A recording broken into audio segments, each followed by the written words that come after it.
Again, Todd. Here we are again, Will. And in this episode, we are going to be looking at a key value area called unrealized value. Indeed, we are. Yeah. And it could be the most interesting out of all of them. It could be. Actually, I really like this unrealized value KVA. I think that some people have a little bit of a hard time putting this in the context of their work. And so hopefully what we're doing here and what we bring up and how we talk about this lends itself to you being able to take this and bring this into your office environment. So I think without further ado, Will, what I'm going to do is I'm going to have a screen share happening here and shift us into the board that we're going to be using throughout the duration of this class. And we mentioned evidence as a component of evidence-based management. There's 4 key value areas. Today we're talking about unrealized value. Perhaps, Will, the way to get started for this is for us to try to define this as simply as possible. What do you think? Yeah, so let's give it a go. So in very short, unrealized value is about identifying the satisfaction gap. So what value are we not delivering? What customers aren't we reaching? What markets aren't we reaching? Right?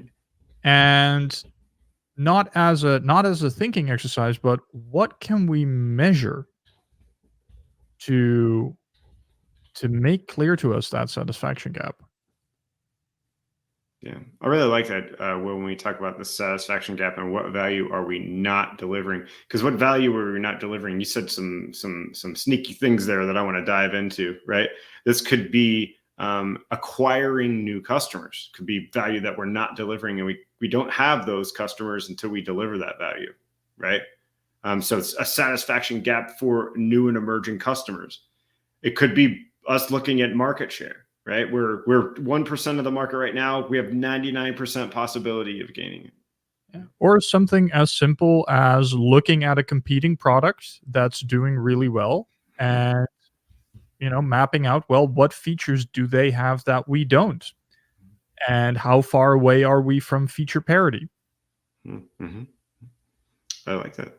Yeah, and so these are all things that you would do when we're trying to figure out what unrealized value is. Now, Will, we talked and we promised to have conversations around our own businesses when it comes to unrealized value and what we do and how we perceive unrealized value. And I know you've got a good story for it. I've got a good story for what we do and how we learned and some things around unrealized value from an Agile for Humans perspective. But why don't you okay with starting? Yeah, absolutely. So I think the way I got started with this was in a really informal way. In my day-to-day consulting, is I started logging the questions I got from customers that I didn't have an answer to. Right? And there's some use of judgment there, because we often get asked questions to which there are no answers. But there were parts where I started mapping out, well, here's a customer that is asking for knowledge that is available in the market, but that I don't have. Right? And so I am underserving the needs of the people that I'm meant to help. Right? So that is a very personal unrealized value. I like that. I'm going to put that up here, Will, just as an example. I'm going to put Will. Knowledge you didn't have. Yeah. And not from my own perspective of what do I want to learn about, but what's knowledge that my customer needs me to have. That's a really good one. Knowledge you didn't have, but were being asked for by customers. Do you have a specific example, Will? Absolutely. So, one very clear thing that I ran into at a customer is I started getting a lot of questions around, how does agility impact strategy, and how do you interface with the strategic layer of the company? And strategy is this really nebulous topic, right? It's almost as nebulous as Agile itself. And so I found that I couldn't give a clear and concise definition of strategy. Hmm.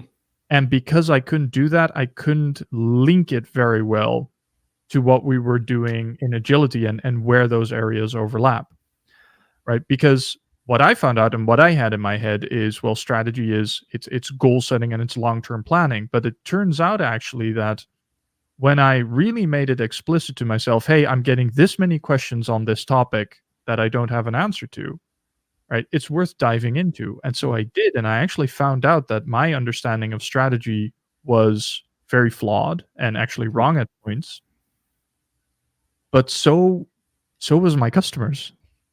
Hmm. And because I educated myself in being able to provide this knowledge, and help my customer tackle with questions, I found that I was also able to deliver value on a topic outside of agility itself. Hmm. And so that increased not only my current value, but opened up this whole new market for me, Hmm. right? So it actually increased my unrealized value on a Yeah. more long-term perspective.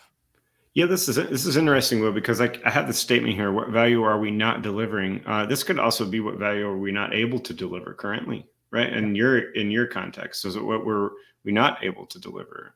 So there, that was a satisfaction gap. There was a satisfaction. There was something that a customer wanted that you were unable to fulfill, and so you made the conscious choice to spend the time and the effort to fulfill that. Right? That's absolutely, yeah. absolutely. That's a great story. Should I talk about Agile for Humans and what we've discovered for unrealized value just recently? Yeah, share your corporate secrets. Yeah, that's what we're here for, right? So at Agile for Humans, one thing that we started to dive into when we're looking at looking at different ways we could structure goals for Q1 or Q2 of the current year.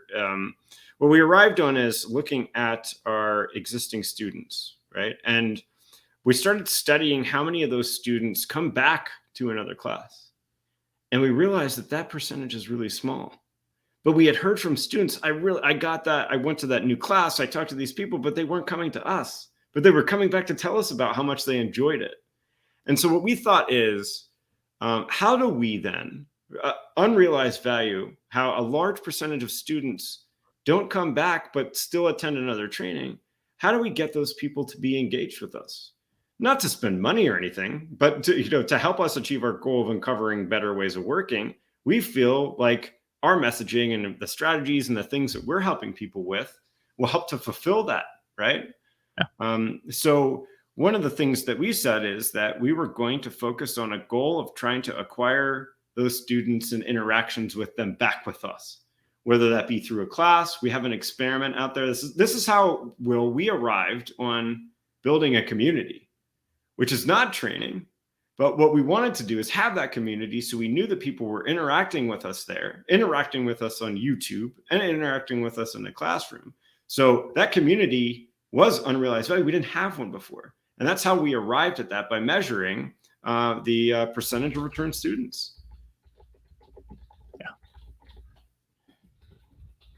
And that KVM underneath unrealized value allowed us, by asking that question, to understand what value are we not delivering today. And we didn't have a community. And we really felt like that would up our interactions. So I guess my point with how we arrived at this is this, just looking at a measurement underneath here, a KVM, key value metric, underneath unrealized value, which you could argue you could place this under current value too, but under unrealized value led us to a hypothesis of what value we're not delivering today, which led us to creating our community.agileforhumans.com. yeah.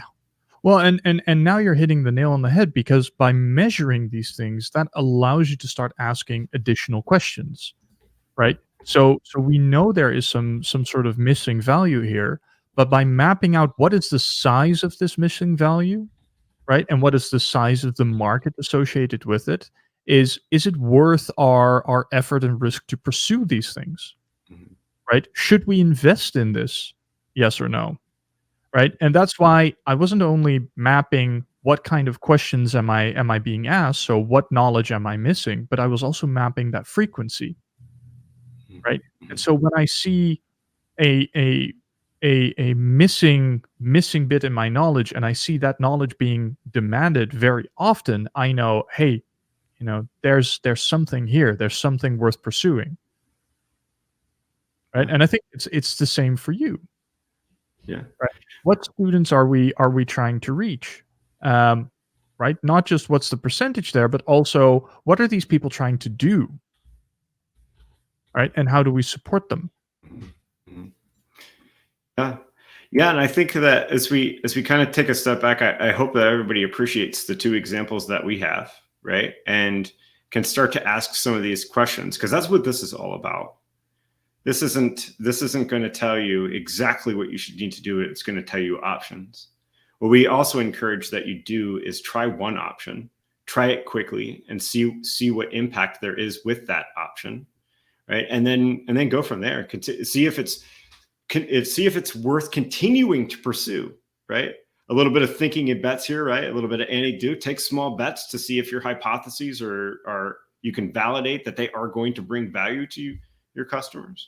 Absolutely, absolutely, right, and that's the point. Just figuring out that there's a place where you're not serving customers or a market that you're not reaching, that doesn't automatically translate into, "So we should go for that market." No, it allows you to make that judgment call of, "Should we? Is it worth it?" And then to kind of climb through that truth curve, to borrow a concept from Lean UX, and seeing, okay, if I reduce that satisfaction gap, right? If I start realizing some of this value, is it worth the effort?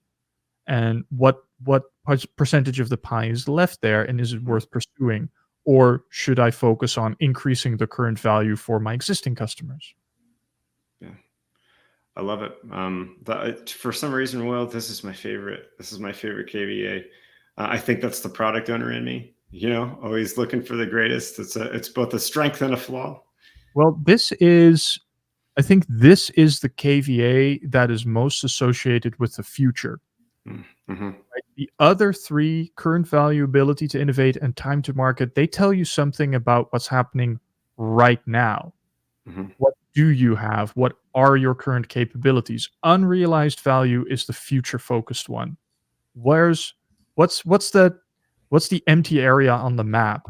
What's beyond the horizon for us to explore? Yeah, I like it. And I think a last point I'm going to make, as I put future focus down here, is that oftentimes people ask us, when should we retire a product, or when should we stop investing in it? Perhaps when you can't find any unrealized value left, right? When this tank is empty, question your budget. Doesn't Yeah. mean you can't chase current value. It just question your investment. Yeah. Either when the tank is empty or when the conversion costs are simply too high. Mm-hmm. Yeah, yeah.